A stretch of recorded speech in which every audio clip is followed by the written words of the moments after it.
How many times you have had what you wanted is so much, but you didn't notice it because we only notice what we did not get. So take it in your stride. Thank Allah. Thank Allah 1,000,000 times. Keep thanking Him. Do you know why?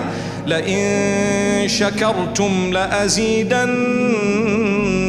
He says, when you're thankful for what we've given you, we give you more and more. We increase you. Increase you in what? In our favor. Part of the favor of Allah is to help you acknowledge within yourself over a short span of time that actually what Allah did for me was a blessing. You realize it later. Allah did not allow me to have X, Y, and Z because you know what? The A, B, and C that I got 5 years later, far better than the X, Y, Z that I was crying for. That's Allah. But He favors you by having the understanding. Muhammad sallallahu alayhi wasallam, when he was born, he didn't have a father.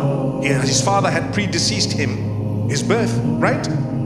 As he came out of his infancy, he lost his mother as a child. Lost his mother a little while later. His grandfather, who decided to take care of him, also passed away. Imagine, one after the other. One after the other. What happened?